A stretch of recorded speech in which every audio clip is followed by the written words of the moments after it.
Praise the Lord. இந்த வீடியோவில் நீங்கள் சொல்கிற பழைய ஏற்பாட்டுக்கும் நீங்கள் சொல்கிற புதிய ஏற்பாட்டுக்கும் என்ன வித்தியாசம் இருக்குன்னு தான் பார்க்க போகிறோம். நீங்கள் சொல்கிற பழைய ஏற்பாடுங்கிறது கர்த்தருடைய வேதம். கர்த்தருடைய வேதம்னா நியாய தீர்ப்புக்கு அப்புறமா நம்மளுடைய ஆத்மா நித்திய ராஜ்யத்துக்கு போகிறதுக்கான வழி. அப்போது புதிய ஏற்பாடுனா என்ன? புதிய ஏற்பாடுங்கிறது நியாய தீர்ப்புக்கு அப்புறமா நம்மளுடைய ஆத்மா பரலோக ராஜ்யத்துக்கு போகிறதுக்கான வழி. இது கேட்கும்போது உங்களுக்கு கொஞ்சம் வித்தியாசமாக தான் இருக்கும். ஆனால் நம்ம வேதத்தில் இருக்கக்கூடிய சாட்சிகள் மூலம்தான் நம்ம பார்க்க போகிறோம். மற்றவங்க சொல்கிற மாதிரி நான் சொல்கிறது தான் கரெக்டுன்னு சொல்லிட்டு வெறும் வாயின் வார்த்தையில் சொல்லிட்டு போகிறதுக்கு நான் இங்கே வரல. அதனால் இந்த வீடியோவை நீங்கள் பார்க்குறீங்க அப்படின்னா ஏதோ ஒரு விஷயத்த புதுசாக கற்றுக்க போகிறோங்கிற எண்ணத்தோட பாருங்கள். அப்படி இல்லை, நான் ஏற்கனவே இந்த மாதிரி நிறைய வீடியோஸ் பார்த்துருக்கேன், 10ல் 11 மாதிரி தான் இந்த வீடியோவை பார்க்குறேன்னு சொல்கிறீங்கன்னா நீங்கள் இந்த வீடியோவை பார்க்க வேண்டிய அவசியமே இல்லை. அது மட்டும் இல்லை, எனக்கு மட்டும்தான்ப்பா எல்லாம் தெரியும், வேதத்தில் இருக்கக்கூடிய எல்லாத்தையும் நான் படிச்சிட்டேன், பல தடவை பைபிள் படிச்சுட்டேன், எனக்கு எல்லாமே தெரியும்னு நினச்சிட்டு இந்த வீடியோவை பார்க்காதீங்க. சரி, இப்போ நம்ம பேச வந்த காரியத்துக்குள்ளே போகலாம். கர்த்தருடைய வேதத்தின் வழியும் இயேசு கிறிஸ்துவுடைய வழியும் ரெண்டுமே மனுஷனுடைய மரணத்துக்கு அப்புறமா அவனுடைய ஆத்துமாவை குறித்து சொல்லப்பட்டது. கர்த்தருடைய வேதத்தின் வழியில உலக ஆசீர்வாதங்களும் அவருடைய நியாயங்களும் இருக்கு.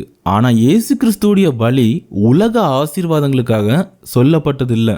இயேசு கிறிஸ்து எந்த இடத்துலையும் எந்த உலக ஆசீர்வாதங்களையும் தருவேன்னு சொல்லல, ஆசீர்வாதங்களை தரதான் வந்தேன்னு சொல்லல. அவர் கர்த்தரிடத்துல பார்த்ததையும் கேட்டதையும் மனுஷங்களுக்கு சொல்றதுக்காக வந்தாரு, அதை சொல்லவும் செஞ்சாரு. ஏன்னா இயேசு கிறிஸ்து உலக ஆசீர்வாதங்களை சொல்ல வரலையா? நாங்கள் இயேசு கிறிஸ்துவக்கிட்ட உலக ஆசீர்வாதங்களை தானே கேட்டுட்டு இருக்கோம். எனக்கு நல்ல படிப்பு வேணும், எனக்கு நல்ல வீடு வேணும், எனக்கு நல்ல காரு வேணும், எனக்கு நல்ல வேலை வேணும், இதை நாங்கள் இயேசு கிறிஸ்துவக்கிட்ட தானே கேட்டுட்டு இருக்கோம். அப்போ இயேசு கிறிஸ்துவால் தர முடியாதா? ஏசு கிறிஸ்து தரமாட்டாரா அப்படின்னு கேட்டால், ஏசு கிறிஸ்து எதுக்காக வந்தார்னா மனுஷனை பரலோக ராஜ்யத்துக்கு நேராக மனுஷனை உருவாக்குறதுக்காக வந்தார். இந்த உலகம் சாத்தானுக்கும் பிசாசுக்கும் கொடுக்கப்பட்டிருக்கு. வேதத்தில் வாசிச்சு பாருங்க, வேதத்தில் இருக்கு. ஆனால் வேதத்தில் ஆசீர்வாதமான பாட்டை மட்டும் வாசிச்சு பழகணும். நமக்கு இதை கேட்கும்போது புதுசாக தான் இருக்கும். ஆனால் வேதத்தை வாசிருந்தீங்கன்னா நான் என்ன சொல்கிறேங்கிறது உங்களுக்கு புரிஞ்சிருக்கும். இந்த உலகம் யாரோடது? இந்த உலகம் சாத்தானுக்கும் பிசாசுக்கும் கொடுக்கப்பட்டிருக்கு. இந்த உலகம் சாத்தானுக்கு கொடுக்கப்பட்டிருக்கா? இதை நான் சொல்லலை, இயேசு கிறிஸ்துவே சொன்னாரு, இந்த உலகத்தின் அதிபதி வருகிறான், அவனுக்குரியது ஒன்றும் என்னிடத்துல இல்லைன்னு சொன்னாரு. இந்த உலகத்துக்கு அதிபதி யாரு? இந்த இடத்துல பிசாசு தான் அவர் உலகத்தின் அதிபதின்னு சொல்றாரு. அவனுக்குரியது ஒன்றும் என்னிடத்துல இல்லைன்னு சொன்னாரு. இப்போ புரியுதா நான் ஏன் உலகம் சாத்தானுக்கும் பிசாசுக்கும் கொடுக்கப்பட்டிருக்குன்னு சொன்னேன்னு? எனக்கு தேவை உலக ஆசீர்வாதம் மட்டும்தான். அப்படி உங்களுக்கு உலக ஆசீர்வாதம் மட்டும்தான் வேணும் அப்படின்னா நீங்கள் பிசாசையே தொழுது கொள்ளலாம். நீங்கள் பிதாவையோ இயேசு கிறிஸ்துவையோ ஆராதிக்க வேண்டிய அவசியமே இல்லை. இங்கே இருக்கக்கூடிய அநேக ஊழியக்காரங்க உலக ஆசீர்வாதங்களை பற்றி மட்டும்தான் பேசுவாங்க. தேவனுடைய நியாயங்களையோ இயேசு கிறிஸ்துவுடைய வழியையோ குறித்து அவங்க பேச மாட்டாங்க. இந்த உலகத்தில் உங்களுக்கு தேவையானதை கேட்டு வாங்கிக்கலாம், ஆனால் அது உங்களை பரலோகத்துக்கும் கொண்டு போகாது, நித்திய ராஜ்யத்துக்கும் கொண்டு போகாது. இப்போ ஒரு கூட்டம் வருவாங்க, எங்ககிட்ட உலக ஆசீர்வாதமும் இருக்கு, இயேசு கிறிஸ்துவும் எங்க கூட தான் இருக்காரு, நாங்கள் எல்லாம் சேர்ந்து அவரோட பறக்க போறோம் அப்படின்னு சொல்லிட்டு நீங்கள் என்ன ஆசீர்வாதத்தை வேணாலும் வாங்கியிருக்கலாம். ஆனால் நீங்கள் வாங்கின உலக ஆசீர்வாதத்தினால நீங்கள் பரலோகத்துக்கும் போக முடியாது, நித்திய ராஜ்யத்துக்கும் போக முடியாது. ஏன்னா சீயோன் நியாயத்தினாலும் அதில் திரும்பி வர்றவங்க நீதியினாலும் தான் மீட்கப்படுவாங்களாம். இப்படி ஏசாயா 1ஆம் அதிகாரம் 27வது வசனத்தில் சொல்லப்பட்டிருக்கு. தேவனுடைய நீதி நியாயங்களை கற்றுக்கிட்டு அந்த வழியில் நீங்கள் நடக்கலைன்னா கண்டிப்பாக தேவனுடைய வீட்டுக்கு உங்களால் போகவே முடியாது. இந்த உலகத்தில் நீங்கள் தோற்று போவீங்க. நீங்கள் கர்த்தருடைய வேதத்தில் இருக்கக்கூடிய நீதி நியாயங்களை கற்றுக்கிட்டு அதோட வழியில் நடக்கணும். ஏன்னா கர்த்தருடைய வேதம் குறைவற்றதும் ஆத்துமாவை உயிர்ப்பிக்கிறதுமாய் இருக்கிறது. கர்த்தருடைய சாட்சி சத்தியமும் பேதையை ஞானி ஆக்குகிறதுமாய் இருக்கிறது. கர்த்தருடைய நீதி நியாயங்களை கற்றுக்கோங்க, ஏன்னா அது உங்களுடைய ஆத்துமாவை உயிர்ப்பிக்குமா. ஆனால் நாம் என்ன பண்ணுறோம்? கர்த்தருடைய வேதத்துக்கு பழைய ஏற்பாடுன்னு பேர் வச்சு அதை ஒதுக்கி வச்சிருக்கோம். இயேசு கிறிஸ்துவனும் கர்த்தருடைய வேதத்தை பார்த்து பழைய ஏற்பாடுன்னு பேர் வைக்கல, நாம தான் அதுக்கு பழைய ஏற்பாடுன்னு பேர் வச்சு அதை ஒதுக்கி வச்சிருக்கோம். நியாய பிரமாணங்களும் தீர்க்க தரிசனங்களும் தான் கர்த்தருடைய வேதம். கர்த்தருடைய வேதத்தினாலதான் நம்மளால சாத்தானும் ஜெயிக்க முடியும். இதுக்கு இயேசு கிறிஸ்துவோடைய வாழ்க்கையில நடந்த ஒரு சாட்சியை பார்க்கலாம். இயேசு பிசாசினால் சோதிக்கப்படுவதற்கு ஆவியானவராலே வனாந்தரத்திற்கு கொண்டு போகப்பட்டு இரவும் பகலும் 40 நாட்கள் உபவாசம் இருந்தார். அப்பொழுது அவருக்கு பசி உண்டாயிற்று. அப்பொழுது சாத்தான் அவரிடத்தில் வந்து, நீர் தேவனுடைய குமாரனானால் இந்த கல்லுகள் அப்பமாகும்படி சொல்லும் என்றான். இப்படி இயேசு பசியினால சோர்ந்து போய் இருக்கும்போதுதான் சாத்தான் போய் சோதிச்சு பார்த்தான். இயேசு சொன்னா கல்லுகள் அப்பம் ஆகும், ஆனா சாத்தானுடைய வார்த்தைக்கு கீழ்ப்படிஞ்ச மாதிரி இருக்கும். நம்மளுடைய வாழ்க்கையிலையும் இந்த மாதிரி சோதனைகள் வரும். இயேசு கிறிஸ்து என்ன சொன்னார்னா, மனுஷன் அப்பத்தினால் மாத்திரம் அல்ல, தேவனுடைய வாயிலிருந்து புறப்படுகிற ஒவ்வொரு வார்த்தையினாலும் பிழைப்பான் என்று எழுதப்பட்டிருக்கிறதே என்றார். இந்த இடத்துல இயேசு கிறிஸ்து பயன்படுத்துற ஆயுதம் என்ன? நியாய பிரமாணத்துல இருக்கக்கூடிய வசனங்கள். உபாகமம் 8ஆம் அதிகாரம் 3வது வசனத்துல இதை பத்தி சொல்லப்பட்டிருக்கு. இயேசு சாத்தானை ஜெயிக்கிறதுக்கு இயேசு கிறிஸ்து போய் உட்கார்ந்து ஜெபம் பண்ணல, தன்னோட அதிகாரங்களை பயன்படுத்தல, அவர் நியாய பிரமாணத்துல இருக்கக்கூடிய வசனங்கள்னால சாத்தானை ஜெயித்தாரு. நம்மளுடைய வாழ்க்கையிலையும் நிறைய சோதனைகள் வரும், சாத்தான் நிறைய இடரல்களை கொண்டு வந்து வைப்பான். கர்த்தருடைய வேதத்துல இருக்கக்கூடிய நீதி நியாயங்களை கத்துக்கிட்டோம் அப்படின்னா கண்டிப்பா அந்த சோதனைகளை நம்மளால ஜெயிக்க முடியும். இந்த இடத்துல இயேசு கிறிஸ்து நியாய பிரமாணத்தினால சாத்தானை ஜெயித்தாச்சு. 2வது பிசாசு என்ன பண்ணான்னு பார்க்கலாம். பிசாசு இயேசு கிறிஸ்துவை பரிசுத்த நகரத்திற்கு கொண்டு போய் தேவாலயத்தின் உப்பரிகையில் மேல் அவரை நிறுத்தி, நீர் தேவனுடைய குமாரனானால் தாள குதியும், ஏனெனில் தம்முடைய தூதர்களுக்கு உம்மை குறித்து கட்டளையிடுவார், உம்முடைய பாதம் கல்லில் இடராதபடிக்கு அவர்கள் உம்மை கைகளில் ஏந்தி கொண்டு போவார்கள் என்று எழுதப்பட்டிருக்கிறதே என்றான். இந்த வசனம் தாவீதுனால தீர்க்க தரிசனமா சொல்லப்பட்டிருக்கும். சங்கீதம் 91ஆம் அதிகாரம் 11-12 இது எழுதப்பட்டிருக்கு. இந்த இடத்துல சாத்தான் என்ன பண்ணிருக்கான்? வசனம் பேசியிருக்கான். சாத்தானுக்கே நியாயப்பிரமாணத்தில் இருக்கக்கூடிய எல்லா வசனங்களும் தெரியுது. நம்மள அநேகர் கர்த்தருடைய வேதத்தை பழைய ஏற்பாடுன்னு பேர் வச்சு அதை ஒதுக்கி வைக்கிறோம். இந்த இடத்துலையும் இயேசு கிறிஸ்து சாத்தானை ஜெயிக்கிறதுக்கு நியாய பிரமாணத்தை தான் பயன்படுத்தினாரு. உபாகமம் 6ஆம் அதிகாரம் 16வது வசனத்துல, உன் தேவனாகிய கர்த்தரை பரீட்சை பாராதிருப்பாயாக என்று எழுதப்பட்டிருக்கிறதே என்றார். இப்படி இயேசு கிறிஸ்து நியாயப்பிரமாணத்தில் இருக்கக்கூடிய வசனங்கள்னால தான் சாத்தானை ஜெயித்தாரு. ஏற்கனவே நம்ம 2 காரியங்களை பார்த்தோம். இப்போ 3வதா இன்னொரு காரியத்தையும் பார்க்கலாம். பிசாசு இயேசுவை மிகவும் உயரமான மலையின் மேல் கொண்டு போய் உலகத்தின் சகல ராஜ்யங்களையும் அவைகளின் மகிமையையும் அவருக்கு காண்பித்து, இவைகள் எல்லாம் எனக்கு கொடுக்கப்பட்டிருக்கு. யாருக்கு கொடுக்கப்பட்டிருக்கான்? சாத்தானுக்கு கொடுக்கப்பட்டிருக்கு. அவனே இயேசு கிறிஸ்துவ கிட்ட சாட்சி சொல்றான், இவைகள் எல்லாம் எனக்கு கொடுக்கப்பட்டிருக்கு. சாஷ்டாங்கமாய் விழுந்து என்னை பணிந்து கொண்டால் இவைகள் எல்லாவற்றையும் உமக்கு தாரேன்னு சொன்னான். மத்தேயு 4ஆம் அதிகாரத்துல 8-9 வசனத்துல நம்மளால இதை பார்க்க முடியுது. சாத்தான் இயேசு கிறிஸ்து கிட்ட போய் என்ன சொல்றான்? நீர் என்ன பணிந்து கொள்ளும், இந்த உலகம் எனக்கு தரப்பட்டிருக்கு, இந்த உலக ஆசீர்வாதங்கள் என்கிட்ட இருக்கு, நீர் என்ன பணிந்து கொண்டா இந்த உலக ஆசீர்வாதங்களை உமக்கு தாரேன்னு சொன்னான். இயேசு கிறிஸ்துவுக்கே உலக ஆசீர்வாதங்களை கொடுப்பான் அப்படின்னா நீங்க அவனை பணிந்து கொண்டா உங்களுக்கு தரமாட்டானா? நீங்க உலக ஆசீர்வாதம் மட்டும்தானே வேணும்னு வாழ்றீங்க. அப்போ நீங்க சாத்தானை மட்டுமே தொழுது கொண்டாலே போதும். எந்த மலைக்கு மேல இருந்து பார்த்தாலும் உலகத்தில் இருக்கக்கூடிய சகல நாடுகளையும் பார்க்க முடியாது. அப்படின்னா இயேசு கிறிஸ்துவுக்கே சாத்தான் தரிசனம் காட்டினான். அப்பொழுது இயேசு, அப்பாலே போ சாத்தானே, உன் தேவனாகிய கர்த்தரை பணிந்து கொண்டு அவர் ஒருவருக்கே ஆராதனை செய்வாயாக என்று எழுதப்பட்டிருக்கிறதே என்றார். இந்த வசனம் எங்க இருக்கு? நீங்க வேண்டான்னு சொல்ற நியாய பிரமாணத்துக்குள்ளதான் இந்த வசனம் இருக்கு. உபாகமம் 6:13 இருக்கு. இது மோசையினால எழுதப்பட்டது. இந்த மாதிரி இயேசு கிறிஸ்து நியாய பிரமாணங்கள்ல இருக்கக்கூடிய வசனங்கள்னாலதான் சாத்தானை ஜெயித்தாரு.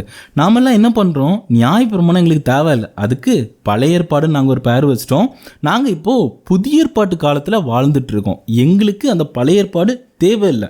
ஆனா தேவைப்படுற வசனத்தை மட்டும் தேவைப்படுற இடத்துல இருந்து நாங்கள் எடுத்துப்போம். இப்போ நாங்கள் ஒரு இடத்துக்கு போகிறோமா, சங்கீதம் 191 எடுத்துப்போம். அந்த மாதிரி எங்களுக்கு என்னென்ன தேவையோ அதை மட்டும் அங்கேருந்து கொஞ்சம் கொஞ்சமாக பிச்சை எடுத்துப்போம். இப்படி இருந்தீங்கன்னா கண்டிப்பாக உங்களால் தேவனுடைய வீட்டுக்குள்ளே பிரவேசிக்கவே முடியாது. நீங்கள் கர்த்தருடைய வேதத்தில் இருக்கக்கூடிய நீதி நியாயங்களை கற்றுக்கிட்டு அதன் வழியில் நடந்தால் மட்டுமே அவருடைய வீட்டுக்குள்ளே உங்களால் பிரவேசிக்க முடியும்.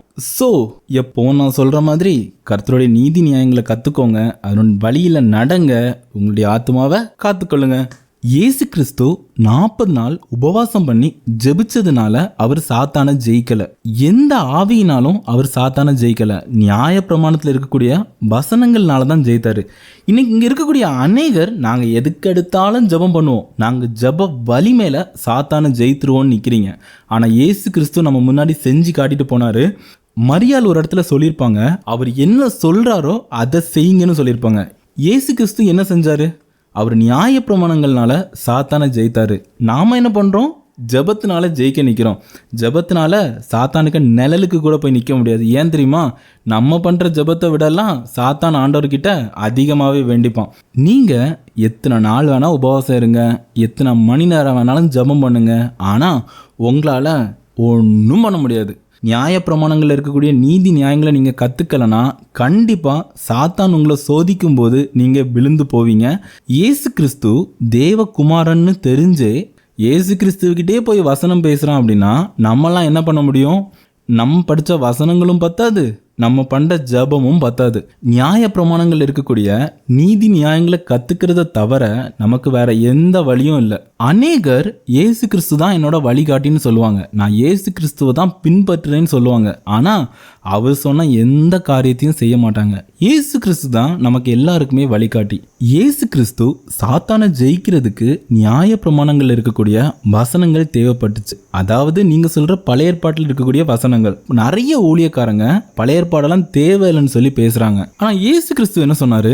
நான் நியாய பிரமாணத்தையாகிலும் தீர்க்க தரிசனத்தையாகிலும் அழிக்க வந்தேன் என்று எண்ணாதீர்கள், அழிக்கிறதற்கல்ல நிறைவேற்றுவதற்கே வந்தேன்.